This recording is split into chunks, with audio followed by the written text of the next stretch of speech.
வணக்கம், நம்ம ஸ்ரீ சக்தி செல்வி டெக்ஸ்ல இருந்து பேசுறோங்க. இப்போ என்ன கலெக்ஷன்ஸ் பார்க்க போறோம் அப்படின்னு பாத்தீங்கன்னா, இந்த மாதிரி குழந்தைங்களுக்கு கிருஷ்ணா ட்ரெஸ் ஐட்டம் தாங்க பார்க்க போறோம். ரொம்ப சூப்பரான கிராண்டான ட்ரெஸ்ஸுங்க.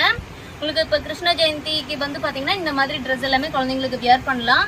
இது வந்து பாத்தீங்கன்னா உங்களுக்கு பேண்ட்டு, டாப்பு, இந்த மாதிரி ஷால் வந்துடும். இந்த காம்போவோட பிரைஸ் பாத்தீங்க அப்படின்னா 650 ரூபாங்க. இதுல வந்து உங்களுக்கு குழந்தைங்களுக்கு இந்த மாதிரி ஆர்னமெண்டல்ஸ் வேணும் அப்படின்னா ஒரு கிரீடம் வரும், இந்த மாதிரி கைக்கு கட்டுற 2 பீஸ் வரும், மணி, ஒரு புல்லாங்குழல், மயிலிறகு, ஹிப் பெல்ட் ஒன்று வருங்க. இந்த காம்போ பார்த்தீங்க அப்படின்னா 220 ஓகேங்களா. 650 ட்ரெஸ்ஸஸ் எல்லாமே வரும். உங்களுக்கு 220க்கு வந்து ஆர்னமெண்டல்ஸ் எல்லாமே வருங்க. உங்களுக்கு ட்ரெஸ் மட்டும் போதுனாலும் நீங்கள் தனியாக வாங்கிக்கலாம், இல்லை ஆர்னமெண்டல்ஸ் வேணும் தனியாக அப்படின்னாலும் நீங்கள் ஆர்னமெண்டல்ஸ் மட்டுமே வாங்கிக்கலாம். இப்போ ட்ரெஸ்ஸில் பார்த்தீங்கன்னா எக்கச்சக்கமான கலர் காம்பினேஷன்ஸ் கொண்டு வந்திருக்கோங்க. இது எல்லாமே பார்த்தீங்க அப்படின்னா வெறும் 650 ரூபா மட்டும்தான். உங்களுக்கு பிடிச்ச கலரை நீங்கள் செலக்ட் பண்ணி எடுத்துக்கலாங்க. ஏஜ் பார்த்தீங்கன்னா 1 to 10 வரைக்கும் இந்த செட் அவைலபிளாக இருக்குது.